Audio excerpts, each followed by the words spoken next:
Good morning dear students. बेटा आज हम व्याकरण पुस्तक से विराम चिन्ह पढ़ेंगे। चलिए सबसे पहले जानते हैं विराम का क्या अर्थ होता है। विराम का अर्थ होता है रुकना या ठहरना। जब भी हम किसी से कोई बात करते हैं तो हम अपनी बात में कहीं थोड़े समय के लिए कहीं ज़्यादा समय के लिए रुकते हैं, तो उसे क्या कहते हैं? विराम।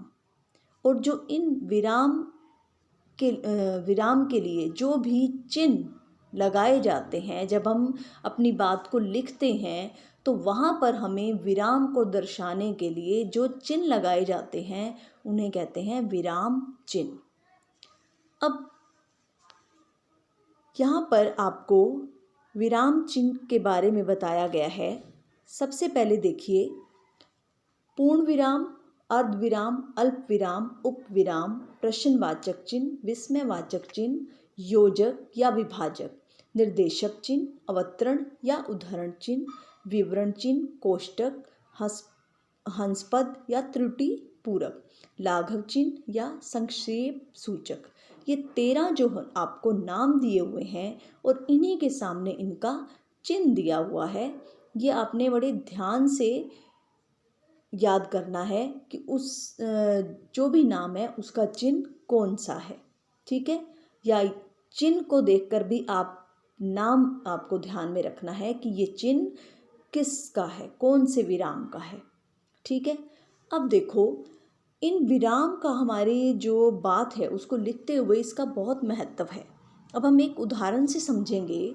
जैसे एक उदाहरण दिया हुआ है आपको, ये देखो, रोको, कोमा लगा हुआ है, मत जाने दो। अब इसका अर्थ क्या है?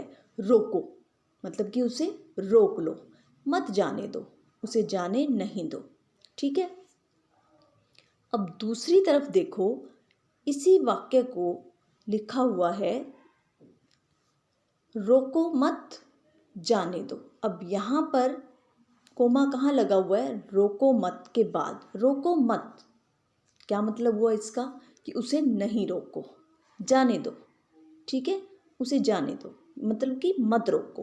पहले वाक्य में हमने क्या पढ़ा था? रोको, रोको के बाद कोमा था। देखो, इस कोमा लगाने से इन एक ही बात का, एक ही वाक्य है, इन दोनों का अर्थ बदल जाता है।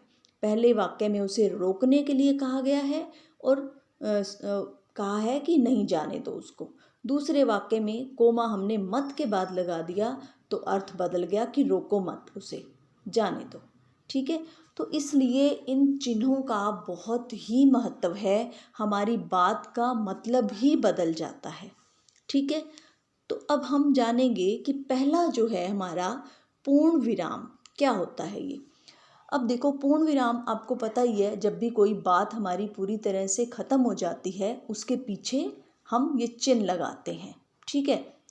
तो इसे कहते हैं पूर्ण विराम।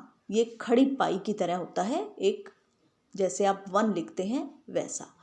प्रश्नवाचक और विस्मयवाचक वाक्यों के अतिरिक्त ये सभी वाक्यों में लगाया जाता है, ठीक है। जैसे मैं खाना खा रहा हूँ, अब तुम्हें चले जाना चाहिए, ठीक है। ये 2 वाक्य आपको पूर्ण विराम के जैसे मैंने ये पढ़े हैं और इसके अंत में क्या लगा हुआ है? पूर्ण विराम। अब आगे है अर्ध विराम, जो दूसरा वाक्य है हमारा विराम चिन्ह अर्ध विराम। देखिए, इसमें कोमा और ऊपर क्या लगी हुई है? डॉट। डॉट के नीचे ही कोमा है, तो ये है अर्ध विराम। अब अर्ध विराम क्या होता है? ये पूर्ण विराम से जो है कम, परंतु अल्प विराम से अधिक समय लेता है। जहाँ पर अल्प विराम से अधिक किंतु पूर्ण विराम से कम समय जो ले, उस चिन्ह का प्रयोग किया जाता है, वो होता है अर्ध विराम। अब जैसे उदाहरण देखिए, अब फिर से प्रयत्न करो, इस बार सफलता अवश्य मिलेगी। तो यहाँ पर क्या लगा हुआ है बीच में? अब फिर से प्रयत्न करो, यहाँ अर्ध विराम लगा हुआ है। मैं बाज़ार जाऊँगी, वहाँ से कपड़े खरीदूँगी, फिर लौट आऊँगी। तो इन वाक्यों में ये देखो बीच बीच में क्या लगा हुआ है? अर्ध विराम, क्योंकि ये पूर्ण विराम से कम समय ले रहे हैं रुकते हुए। अब अगला है अल्प विराम। अल्प विराम होता है, ये देखो, एक जो हम कोमा लगाते हैं बोलते व लिखते समय। जब हम बहुत थोड़ा सा हमें रुकना पड़ता है तो हमें इस चिन्ह का प्रयोग करना पड़ता है, इसे कहते हैं अल्प विराम। अब जैसे चोरी करना, झूठ बोलना, इस वाक्य को देखिए, चोरी करना, झूठ बोलना, अपशब्द बोलना, ये सभी गलत हैं। तो हमें ये 3 चीज़ें दी हुई हैं, चोरी करना, झूठ बोलना, अपशब्द बोलना, तो इनमें हमने क्या लगा दिया, कोमा। मेले में बच्चे बूढ़े स्त्री पुरुष जो हैं वो क्या हैं, मेले में बच्चे बूढ़े स्त्री पुरुष, तो यहाँ पर बच्चे के बाद कोमा लगा हुआ है, बूढ़े के बाद, स्त्री के बाद, ये सभी क्या लगा हुआ है, अल्प विराम। ठीक है, नेक्स्ट है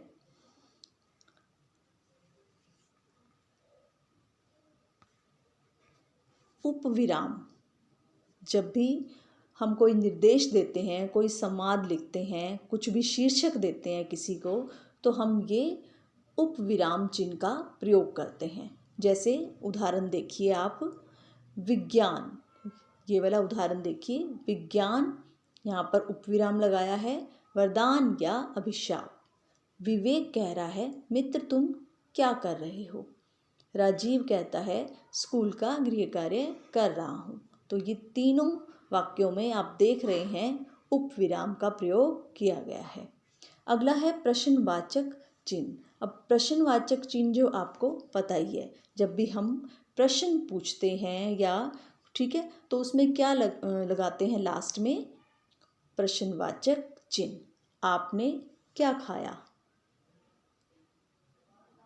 वह जाएगा अपने गांव, तो ये पीछे क्वेश्चन लगाया हुआ है, प्रश्नवाचक चिन्ह, तो ये क्या हो गया। अब नेक्स्ट है विस्मयवाचक चिन्ह। विस्मयवाचक होता है जो भी हमारे मन के भावों को प्रकट करने के लिए, जैसे कोई भी आश्चर्य है, घृणा है, प्रसन्नता है, उसके लिए जो चिन्ह लगाया जाता है वो होता है विस्मयवाचक चिन्ह।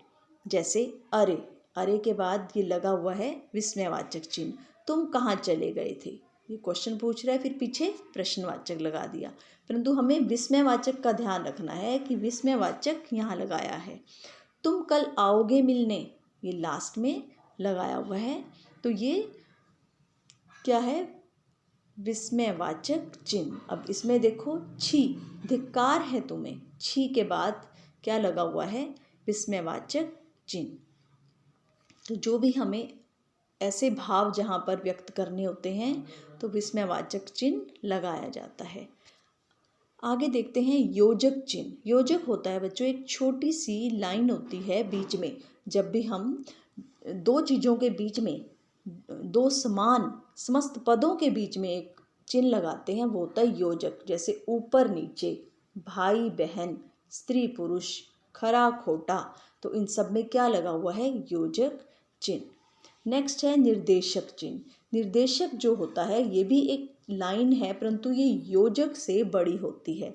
ये किसी वाक्य, वाक्यांश या पद की ओर ध्यान दिलाने या सूचित करने के लिए प्रकट की जाती है। जैसे माता जी के बाद लगी हुई है, यानी कि माता जी कह रही हैं, बच्चों तुम सब यहाँ तो आओ, गांधी जी ने कहा था। अब यहाँ गांधी जी ने कहा था, अब हम आगे उस वाक्य को कहने जा रहे हैं, तो यहाँ पर क्या लगा दिया हमें, निर्देशक चिन्ह।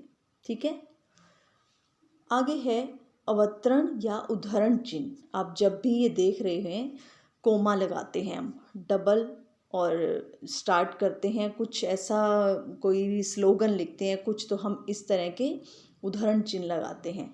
उद्धरण चिन्ह 2 प्रकार के होते हैं, ठीक है, एक दोहरे और एक होते हैं इकहरे। एक कोमा भी लगाते हैं स्टार्टिंग में, डबल भी लगाते हैं। तो ये जो है उदाहरण चिन्ह किसी कथन को बिना किसी परिवर्तन के ज्यों का त्यों प्रस्तुत करने के लिए दोहरे उदाहरण चिन्ह का प्रयोग किया जाता है। ठीक है, अब जैसे मित्र ने कहा, देखिए ये सेंटेंस, मित्र ने कहा चलो समुद्र के किनारे चलें। अब यहाँ पर जो है दोहरे उद्धरण चिन्ह का प्रयोग किया गया है। अब हरिवंश राय बच्चन, अब यहाँ पर इकहरे मतलब ये उन्हीं का ही नाम जैसे है, तो यहाँ पर उनको क्या कहा गया है, बच्चन, इनमें इकहरे उद्धरण चिन्ह का प्रयोग किया गया है। ठीक है, आगे चलते हैं। विवरण चिन्ह, विवरण होता है जब वाक्यांशों के विषय में कुछ सूचना निर्देश देनी होती है, कोई भी वाक्य है उसके लिए हमने कोई सूचना या निर्देश देनी है वाक्यांशों में, तो वो विवरण चिन्ह लगाया जाता है। वहाँ प्रत्येक के दो भेद हैं, तो यहाँ पर देखिए